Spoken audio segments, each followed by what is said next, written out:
हे आत्मन, कभी तुमने सोचा है कि तुम्हारी जिंदगी का एक एक जो क्षण गुजरता चला जा रहा है वह तुम्हें दोबारा प्राप्त नहीं होगा। और तुम कहते हो कि जो आज हमें सामने प्राप्त हो रहा है वह हम नहीं ले सकते। हम उसको आने वाले कल पर छोड़ रहे हैं। जब तुम्हारा आज आज नहीं रहेगा तो तुम्हारा आने वाला कल कल कैसे रहेगा? कभी विचार किया है?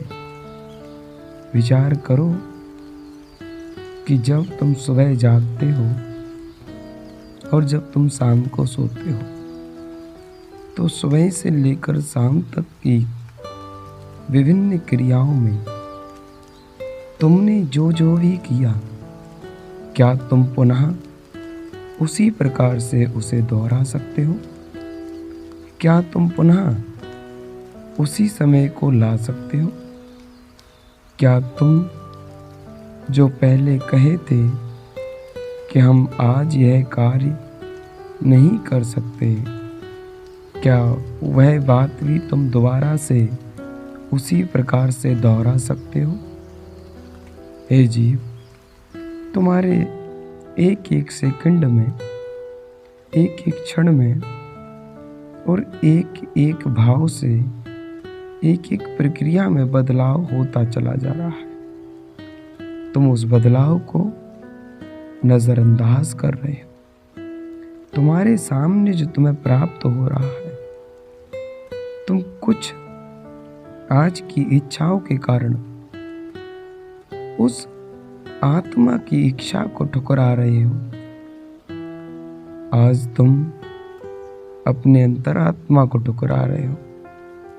कल तुम्हारी अंतरात्मा तुम्हारे जीवन को ठुकरा देगी और तुम्हारे जितने आज अपने जिन्हें तुम अपना कहते हो वह सभी के सभी तुमसे बारी बारी अपना नाता तोड़ते हुए चले जाएंगे, तुम्हें छोड़ते हुए चले जाएंगे।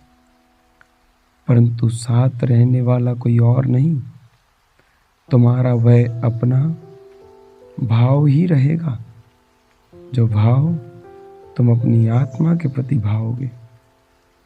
साथ रहने वाला कोई और नहीं, वह गुरु रहेगा जो तुम्हारे जीवन और जन्म को शुरू करने में सहायक है।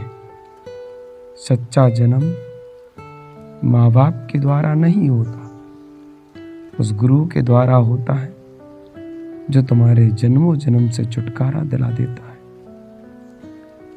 हे मेरे प्रिय आत्मन, तुम उस भाव को जानो जिस भाव को जानने के लिए तुम्हें जन्म मिला है। तुम्हारा एक एक क्षण तुम यूं ही व्यर्थ करते चले जा रहे हो।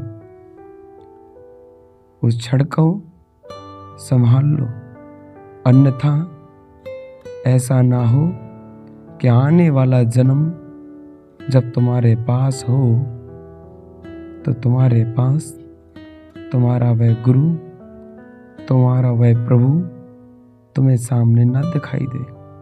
अतः तुम्हारे लिए गुरु को अपनाना ही श्रेष्ठ है। इस संसार से विरक्त भाव ही तुम्हें स्वयं में अनुरक्त करने में सहायक है। दुनिया में रहकर भी दुनिया को अपने अंदर ना रखना, यही सच्चे सुखी प्राणी का स्वरूप है।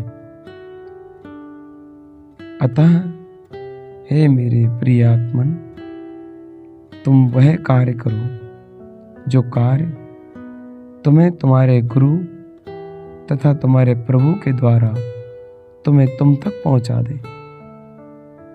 मेरा भाव तुम्हारी आत्मा के प्रति है, ना कि तुम्हारे उस जीवन के प्रति जिस जीवन में तुम कथा कथित रिश्तेदारों, कथा कथित परिवार वालों, कथा कथित अन्य अन्य व्यवहारों वालों के लिए जी रहे हो।